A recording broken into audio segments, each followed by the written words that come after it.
Today on Bible Babble with Brett and Kimmy, can't lose for winning.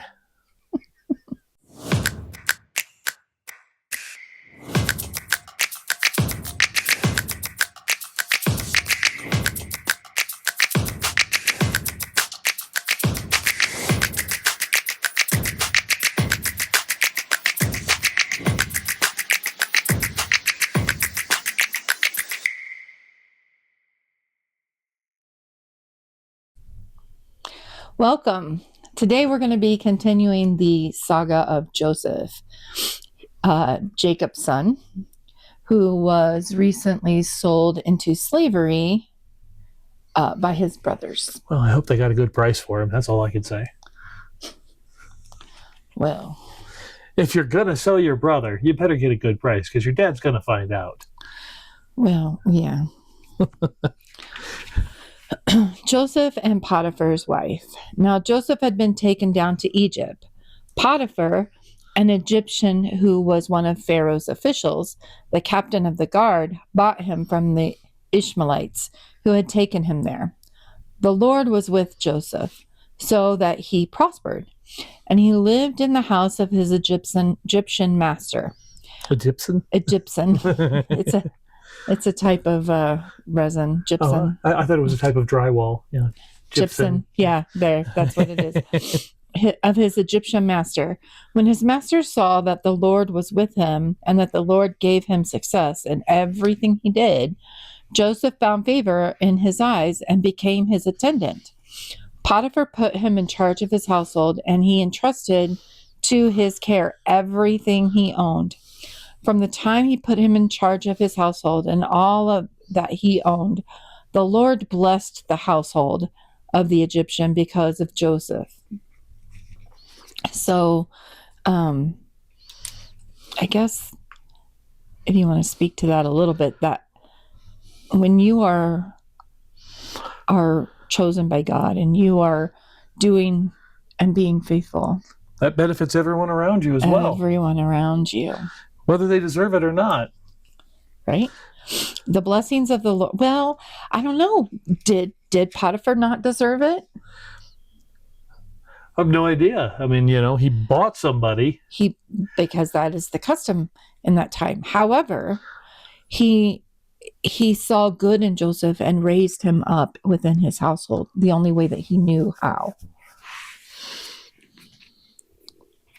The blessing of the Lord was on everything Potiphar had, both in the house and in the field.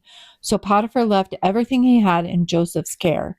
With Joseph in charge, he did not concern himself with anything except the food he ate.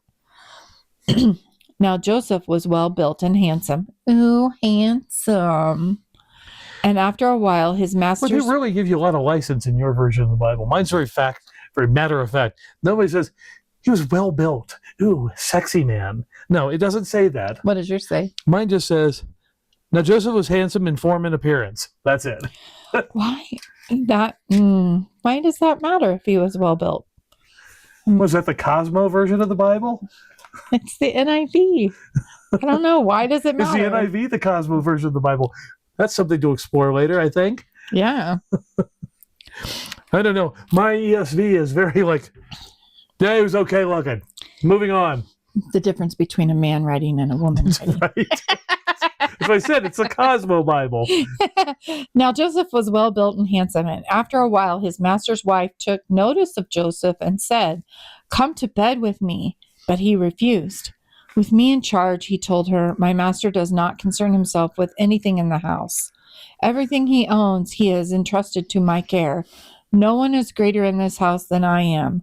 My master has withheld nothing from me except you, because you are his wife. How then could I do such a wicked thing and sin against God? So basically, this is the Cosmo Bible with stories written by V.C. Andrews.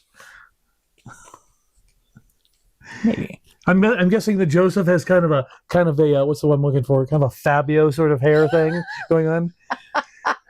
I am well placed in this household. I'm not allowed to have you. Mm-hmm. I am an actor / model. Not the other way around. Not the other way around.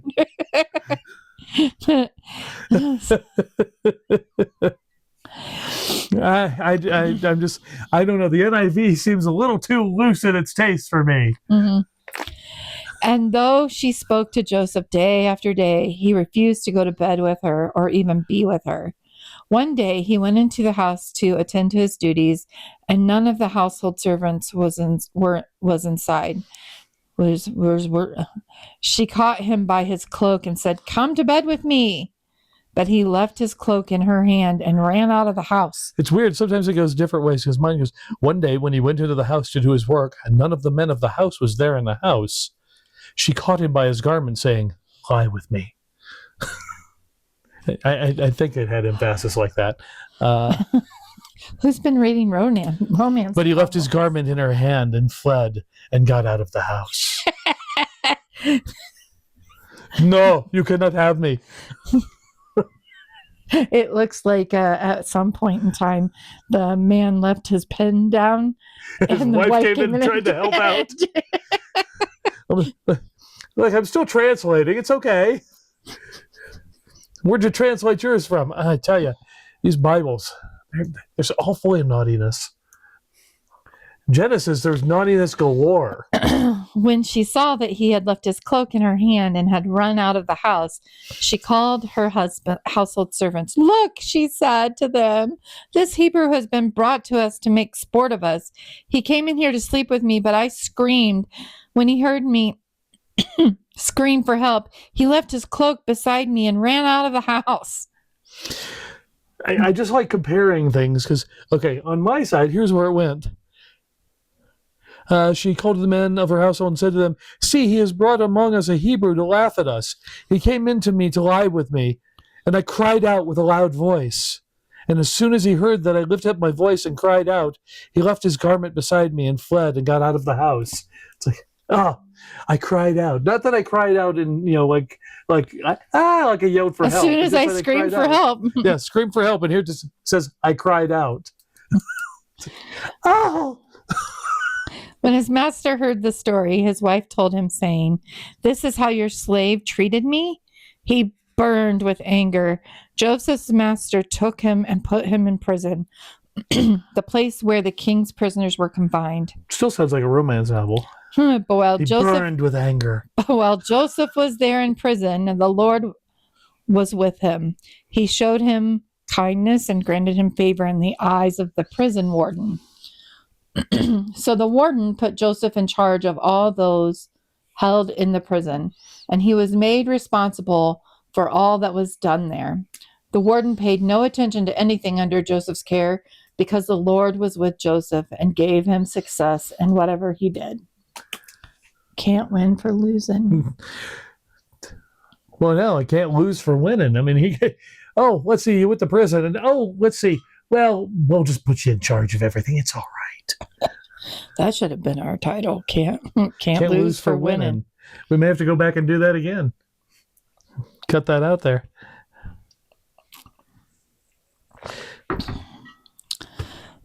So he's in prison, and he's doing rather well. The prison warden's never been able to run the prison better than when Joseph was in charge. Sometime later, the cupbearer and the baker of the king of Egypt offended their master, the king of Egypt.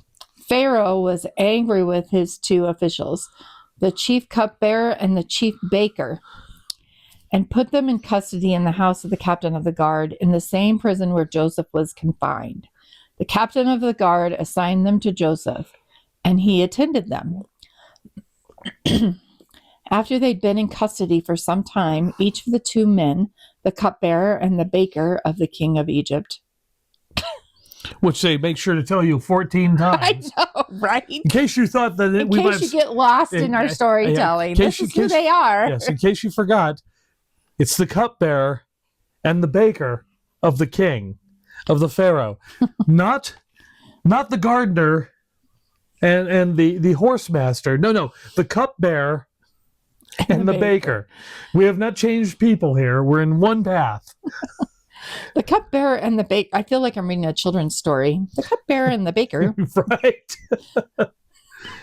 The cupbearer and the baker of the king of Egypt, who were being held in prison, because we don't realize that. For the Had a 14 dream signs. the same night, and each dream had a meaning of its own. When Joseph came to them the next morning, he saw that they were dejected. So he asked Pharaoh's officials who were in custody with him in his master's house, "Why do you look so sad today?" "We both had dreams," they answered, "but there is no one to interpret them." Then Joseph said to them, "Do not interpretations belong to God? Tell me your dreams." So the chief cupbearer told Joseph his dream. He said to him, "In my dream, I saw a vine in front of me, and on the vine were 3 branches. As soon as it budded, it blossomed, and its clusters ripened into grapes. Pharaoh's cup was in my hand, and I took the grapes, squeezed them into Pharaoh's cup, and put the cup in his hand." "This is what it means," Joseph said to him. "The 3 branches are 3 days. Within 3 days, Pharaoh will lift up your head and restore you to your position, and you will put Pharaoh's cup in his hand just as you used to do when you were his cupbearer. But when all goes well with you, remember me and show me kindness. Mention me to Pharaoh and get me out of this prison. I was forcibly carried off from the land of the Hebrews, and even here I have done nothing to deserve being put in the dungeon." When the chief baker saw that Joseph had given a favorable interpretation, he said to Joseph, "I too had a dream. On my head were 3 baskets of bread. In the top basket were all kinds of baked goods for Pharaoh, but the birds were eating them out of the basket on my head." "This is what it means," Joseph said. "The 3 baskets are also 3 days. Within 3 days, Pharaoh will lift off your head and impale your body on a pole, and the birds will eat away your flesh." Now the 3rd day was Pharaoh's birthday, and he gave a feast for all his officials. He lifted up the heads of the chief cupbearer and the chief baker in the presence of his officials. He restored the chief cupbearer to his position so that he once again could put the cup in Pharaoh's hand. But he impaled the chief baker just as Joseph had said to them in his interpretation. The chief cupbearer, however, did not remember Joseph. He forgot him. Interesting. Just goes to show you just can't trust anybody. Right? You do nice things for him. And although, Joseph didn't have to interpret his dream. It was going to happen whether Joseph interpreted his dream or not. Was it, though?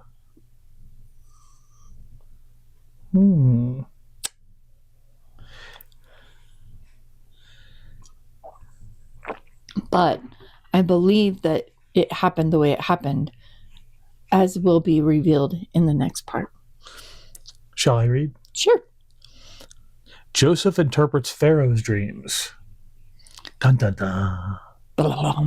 After 2 whole years, Pharaoh... 2 years! 2 years. 2 moons have passed! That's way more than 2 moons. That's like 24 moons. 24 moons have passed! It's just not the same. And after 2 whole years, Pharaoh dreamed that he was standing by the Nile, and behold, there came up out of the Nile 7 cows, attractive and plump. I don't want to know about Pharaoh's tastes.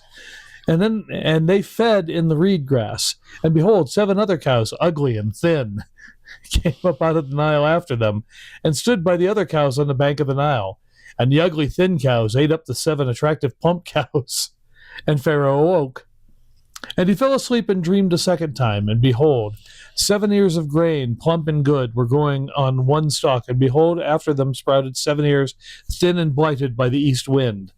And the thin ears swallowed up the 7 plump full ears, and Pharaoh awoke, and behold, it was a dream. So in the morning his spirit was troubled, and he sent and called for all the magicians of Egypt and all its wise men. Pharaoh told them his dreams, but there was none who could interpret them to Pharaoh.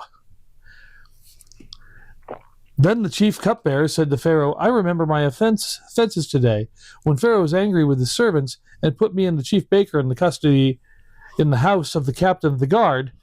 We dreamed on the same night, he and I, each having a dream with its own interpretation. A young Hebrew was there with us, a servant of the captain of the guard. When we told him, he interpreted our dreams to us, giving an interpretation to each man according to his dream. And as he interpreted to us, so it came about. I was restored to my office, and the baker was hanged." Or in your case, impaled. What did they say here? Impaled or hanged? And the other man was impaled. Yeah, here they used hanged. Huh. Then Pharaoh sent and called Joseph, and they quickly brought him out of the pit. And when he had shaved himself and changed his clothes, he came in before Pharaoh. And Pharaoh said to Joseph, I have had a dream, and there is no one who can interpret it. I have heard it said of you that when you hear a dream you can interpret it. Joseph answered Pharaoh, It is not me. God will give Pharaoh a favorable answer. Then Pharaoh said to Joseph, Behold, in my dream I was standing on the banks of the Nile. 7 cows, plump and attractive, came up out of the Nile and fed in the reed grass. 7 other cows came up after them, poor and very ugly and thin, such as I have never seen in all the land of Egypt. And the thin, ugly cows ate up the first 7 plump cows, but when they had eaten them, no one would have known that they had eaten them, for they were still as ugly as at the beginning. Then I awoke. I also saw in my dream 7 ears growing on one stalk, full and good. 7 ears withered, thin, and blighted by these winds sprouted after them. And then the thin ears swallowed up the 7 good ears, and I told it to the magicians, but there was no one who could explain it to me. Then Joseph said to Pharaoh, The dreams of Pharaoh are one. God has revealed to Pharaoh what he is about to do. The 7 good cows are 7 years, and the 7 good ears are 7 years. The dreams are one. The 7 lean and ugly cows that came up after them are 7 years, and the 7 empty ears blighted by the east wind are also 7 years of famine. It is as I told Pharaoh. God has shown to Pharaoh what he is about to do. There will come 7 years of great plenty throughout all the land of Egypt, but after them there will rise 7 years of famine, and all the plenty will be forgotten in the land of Egypt. The famine will consume the land, and the plenty will be unknown in the land by reason of the famine that will follow, for it will be very severe. And the doubling of Pharaoh's dream means that the thing is fixed by God, and God will shortly bring it about. Now therefore let Pharaoh select a discerning and wise man, and set him over the land of Egypt. Let Pharaoh proceed to appoint overseers over the land, and take 1/5 of the produce of the land of Egypt during the 7 plentiful years. And let them gather all the food of these good years that are coming, and store up grain under the authority of Pharaoh for food in the cities, and let them keep it. That food shall be a reserve for the land against the 7 years of famine that are to occur in the land of Egypt, so that the land may not perish through the famine. Interesting.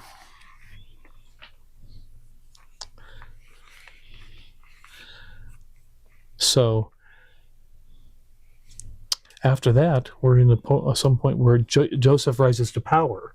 Do we want to continue there? Where does that stop? What verse was the last verse you read? The last verse I read, that was the food that will be a reserve. What was the number on that? 36. Okay. The last verse, 36, chapter 39, chapter 41? Yeah, chapter 41. Is that for 31? 41, verse 36. Verse 36. But see, mine splits it after verse 40. The plan seemed good to Pharaoh and to all his officials. So Pharaoh asked them, Can we find anyone like this man, one in whom is the Spirit of God? Then Pharaoh said to Joseph, Since God has made all this known to you, there is no one so discerning and wise as you. You shall be in charge of my palace, and all my people are to submit to your orders. Only with respect to the throne will I be greater than you. So, in a manner of years, this slave, this Hebrew boy who was favored in his dad's eyes and clearly favored in God's eyes, went from being sold to being raised up in multiple places throughout Egypt. Yep, every time he thinks he's down, he keeps going up again. But here's the one thing I noticed. Even in that hard time, because it's not easy to be a slave, even in the hardness of that, Joseph stayed true to God. Yep. And thus he kept he prospered no matter where he was, whether prison or not. He would rise in power. Well, I think that the lesson to learn here is whether things are good or whether they're bad. You keep your eyes on God and you stay true to God. Oh yeah, let's finish this up because we'll get all the way to the end of book 41. Okay. Da-da-da-da. Joseph in charge of Egypt. 41. So Pharaoh said to Joseph, I hereby put you in charge of the whole land of Egypt. Then Pharaoh took his signet ring from his finger and put it on Joseph's fingers. He dressed him in robes of fine linen and put a gold chain around his neck. He had him ride in a chariot as a second in command, and people shouted before him, Make way! Thus he put him in charge of the whole land of Egypt. Then Pharaoh said to Joseph, I am Pharaoh, but without your word, no one will lift hand or foot in all of Egypt. Pharaoh gave Joseph the name Zephanath-Paneah, and gave him Asenath, daughter of Potiphera, priest of On, to be his wife. And Joseph went throughout the land of Egypt. Joseph was 30 years. You know what gets me? You know what gets me about this? So many people in this time period were paired. They didn't get a choice of who they got to marry or be with. That's not how they used to do it. And love grew from that. Yep. Because I have to do some research. I have to find out when that changed. When did that change? That you don't have to marry because it's in some places it's still going on, but mostly that didn't change until probably the 1800s, because they were still doing it in the 1700s. They were still arranged marriages, particularly among royalty. Yeah. But marriages were often were not a thing of love. They were a thing. They were a thing of duty, and they were a contract between two people to increase the prosperity of both parties. Mm-hmm. That's why there were dowries and things like this, because that caused because women were to be cared for, but to be cared for, someone had to pay for that. So you would get a dowry for a wife, and that would be money to be put towards taking care of her. Right. Joseph was 30 years old when he entered the service of Pharaoh, king of Egypt. And Joseph went out from Pharaoh's presence and traveled throughout Egypt. During the 7 years of abundance, the land produced plentiful. Joseph collected all the food produced in those 7 years of abundance in Egypt and stored it in the cities. In each city he put food grown in the fields surrounding it. Joseph stored up huge quantities of grain, like the sand of the sea. It was so much that he stopped keeping records because it was beyond measure. Before the years of famine came, 2 sons were born to Joseph by Asenath, daughter of Potiphera, priest of On, because, we can't forget that, Right. Joseph named his firstborn Manasseh and said, it's because God has made me forget all my trouble and all my father's household. The second son he named Ephraim and said, it's because God has made me fruitful in the land of my suffering. The 7 years of plenty that occurred in the land of Egypt came to an end, and the 7 years of famine began to come, as Joseph had said. There was famine in all lands, but in all the land of Egypt there was bread. When all the land of Egypt was famished, the people cried to Pharaoh for bread. Pharaoh said to all the Egyptians, go to Joseph. What he says to you, do.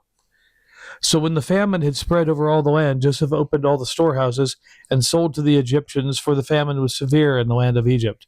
Moreover, all the earth came to Egypt to Joseph to buy grain, because the famine was severe over all the earth. Well, that's a rather interesting path he led. It goes all the way on here, so who knows what's going to happen to the line of Jacob next? Well, it will get very, very interesting. We shall see. Yep. So, anyhow, remember, like, share, and subscribe. Because when you share, you're sharing God's word.